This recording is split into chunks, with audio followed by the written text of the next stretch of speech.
Hi everyone, this is Mrs. J, and I'm doing a read aloud of I Am Malala by Malala Yousafzai with Patricia McCormick. And we're on to Chapter 4, A Warning from God. One autumn day when I was still in primary school, our desk started to tremble and shake. Earthquake, we yelled.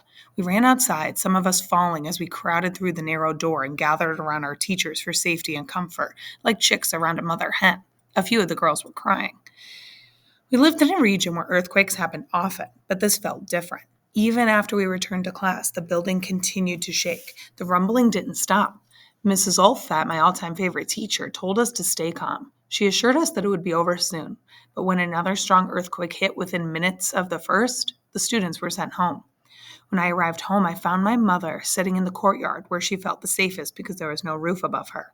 She was reciting verses from the Holy Quran as tears streamed down her face.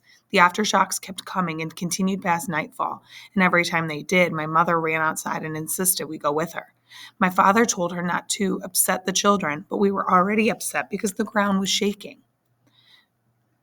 That earthquake of 8 October 2005 turned out to be one of the worst in history. It was a 7.6 on the Richter scale and was felt as far away as Kabul and Delhi.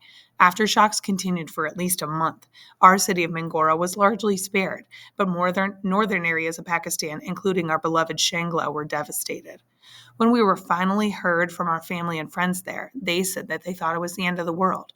They described the roar of rocks sliding down hills and everyone running out of their houses reciting the Holy Quran. The screams of roofs crashed down in the howls of buffalo and goats. They were terrified, and when the destruction stopped, they waited for help. The government was slow to arrive, but help came immediately from rescue workers from a conservative religious group called the Tariq-e-Nafaz-e-Sharari-e Mohammadi, the TNSM, or the Movement of Enforcement of Islamic Law, led by Sufi Muhammad and his son-in-law Mullah Fuzlullah. Eventually, the government tried to help, and aid from the Americans, who had troops and helicopters in nearby Afghanistan, made it in.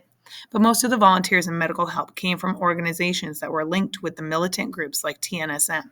They helped clear and rebuild destroyed villages. They led prayers and buried bodies. They took in many of the 11,000 orphan children. In our culture, orphans are usually adopted by extended family. But the earthquake had been so bad that entire families had been wiped out or lost everything and were in no position to care for additional children.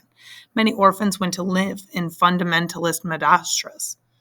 Mullahs from the TNSM preached that the earthquake was a warning from God. If we did not mend our ways and introduce Sharia or Islamic law, more severe punishment would come. The whole country was in shock for a long time after the earthquake. We were vulnerable, which made it that much easier for someone with bad intentions to use a nation's fear for his gain.